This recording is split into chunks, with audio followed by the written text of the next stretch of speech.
Hey everyone, it's Chris from C&L Farms. Doing a quick little video here showing the aquaponics setup. We only have a few goldfish in there. You can see them over there now. But this is our main tank. It stays at the same level, and we pump the water up and over. It goes down the side of the DWC here and into these media grow beds. And this is a lava rock. It's got a lot of pores, a lot of places for the bacteria to live for aquaponics. And once it fills up, and this one just drained a minute ago, but it's going to fill up to the top of that bell and that bell siphon there, and it will then drain back into this sump tank, the 100-gallon sump tank. And from there, it gets pumped up into the DWC, right down there. You can see the water moving a little bit where it's going in. And this is where the lettuce and other greens are going to be grown. We're going to be growing a lot of peppers in here. But what we're also going to do is extend these grow beds. Once I clear all of this junk out of here, I think there's three more grow beds that I can put in. And this is mainly where we're going to grow things like eggplant and, sweet and hot peppers. We also have some raised beds. These were the old DWC tanks that had failed. The bottoms of them had failed, and they didn't do what I wanted them to do. I just wasn't happy with the DWCs. Although DWCs are actually a really good way to grow either hydroponically or with aquaponics. But there were just too many of them in here, and it was way too cramped. It was really hard to keep them clean, and I just wasn't happy with it. I really like the media grow beds a whole lot more. But I do like the DWC for growing greens, the media grow beds for growing things like eggplants or, even small tomato plants, and hot peppers, sweet peppers, things like that. Because, they're up. I'm old. I'm getting old. I'll be 50 on Tuesday, actually. So happy birthday to me. And, these media grow beds, they're waist high. I mean, for me, I can just easily get up here and do my thing to harvest them, to, keep an eye out for bugs or any type of pests. But I also built these wooden beds, these raised beds, and they are on top of this landscape fabric, but I did cut holes or slits in the fabric, and we do get worms in here quite a bit because we were planting in here about 2 years ago before I moved to the hydroponics and the aquaponics. But to give you a little bit of context here, it doesn't get really cold here, but it does get cold in Georgia. I'm in, I think, zone 7B. And, growing in a greenhouse or in a protected structure like this is actually really easy in the wintertime. It's a lot harder to grow outside unless you get it established in the fall. But with these grow beds, I don't have a whole lot of cash to throw into just a bunch of dirt. And this one bed is 20 feet long and it's 4 feet wide. And it's where the tomatoes are going to be for the most part.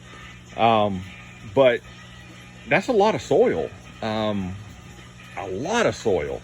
That's probably about 4 yards of soil to get it the 11 or 10 and a half inches or 11 inches high that it is. So one way that you can get around having to use as much soil in your raised beds, especially if you're just getting them established, is to put in wheat straw or aged compost, like not compost, but wood chips. I have quite a number of piles of wood chips that have been aging over the years, and the very bottom of those piles has some really good broken down mycelial filled wood chips, and they actually can be used on the bottom, the first couple inches or 6 inches. You can even use a hugelkultur type of concept where you put wood such as, wood logs or just a whole bunch of limbs. A nice, good layer, 3 or 4 or 5 inches deep layer of just wood, solid wood. And, from trees that you cut down on your property or whatever, or firewood. And then you cover it with a layer of compost, or wood chips rather. And then you put 2 or 3 inches of, high grade soil, or in my case, I'm using black cow manure. It's a composted manure. And, it's, if you're growing things like, lettuces or radishes or, things that don't need a whole lot of soil. I mean, a lettuce or a radish only needs 3 or 4 inches of soil to actually make, to grow in. They don't need this entire thing.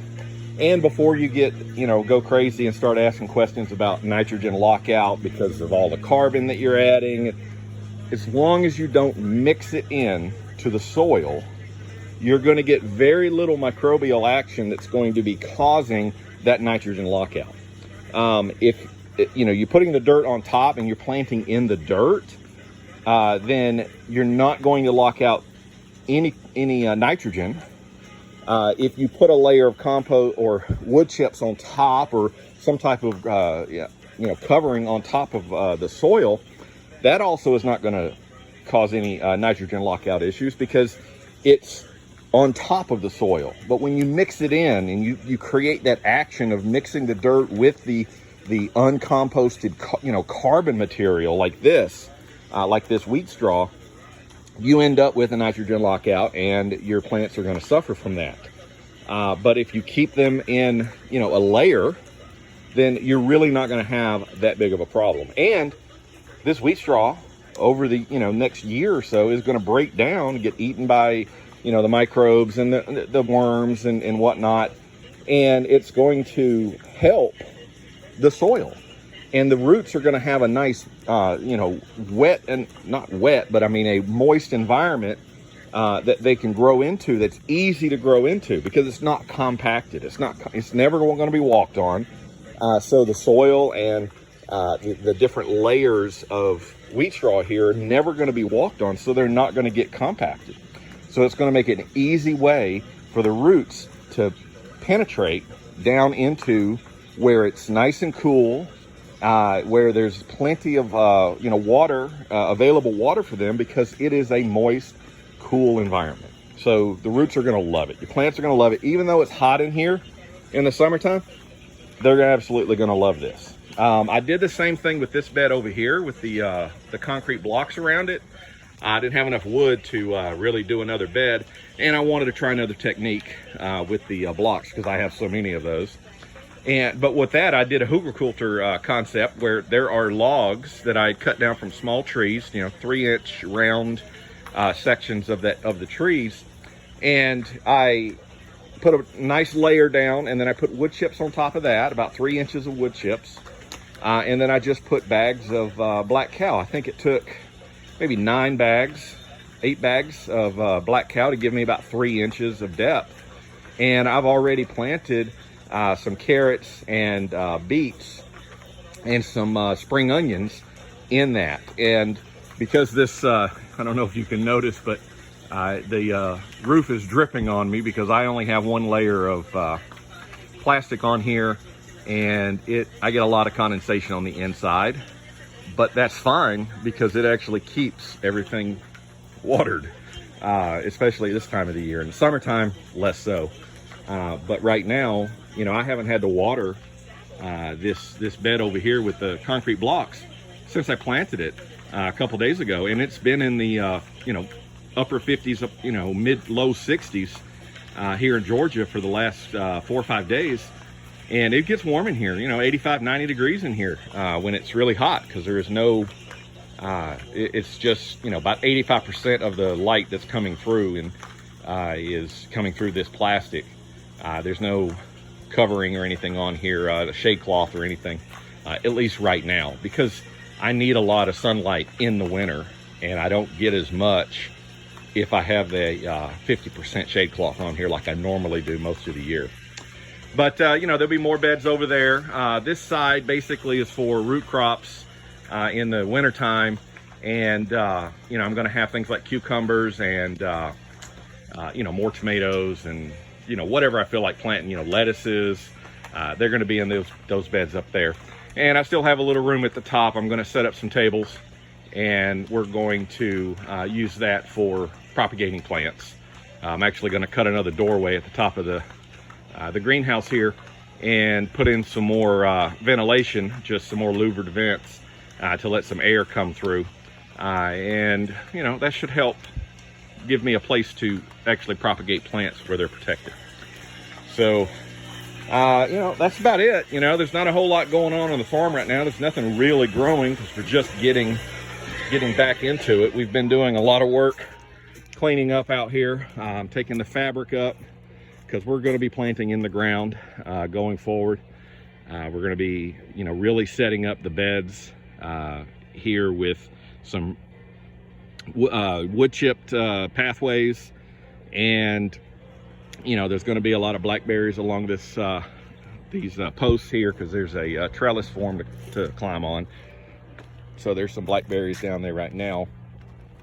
And then we've got our apple trees and our pear trees, some figs. There's figs over there. Our muscadine vines, they pretty much, they busted that middle post, and you can see that it's laying over sideways. I've got to actually pull all those vines out and redo that trellis system. I don't know. It just, it was so much weight, I guess it just decided it wanted to crush them. The blueberries and Izzy, you know, farm dog, she's running around. But the blueberries are doing wonderful. They've already starting to swell up. I don't know if you can see that. There may not be enough light on it. But the buds are already starting to swell up on these. And, you know, we've still got a number of blueberry bushes, and they have grown. When we planted them, they were only about 6 or 8 inches tall. And as you can see, they're probably, you know, 3.5, 4 feet tall, some of them that are sticking up the tallest. But I think we're going to get a lot of blueberries as long as we don't get another frost like we did last year. I think we're going to do well. We have a lot of plans for the farm this year, so we will see. We'll see what we end up with. But, you know, as for that, I just wanted to say, you know, thank you to everybody that supports the channel, everybody that watches these videos and likes them and comments on them. You know, I really enjoy that. I really enjoy the likes because that really helps quite a bit in, you know, algorithms and whatnot on YouTube. But, you know, keep watching us. You know, keep following us. I'm going to be doing a lot more videos as the season progresses and as we get things planted. I'm not really going to be doing like a how-to plant seed, you know, sections of videos and all that kind of stuff because, you know, a lot of people already know how to plant. It's just they look at different techniques when they're on YouTube. So I may just show you different techniques or different ways that I do it in my context, and, you know, things that work and things that don't work. And, you know, I'll explain those things to you. But I really do appreciate everyone that watches the videos and likes them. Please share them. You know, it really helps. And we'll see you next time. Bye-bye.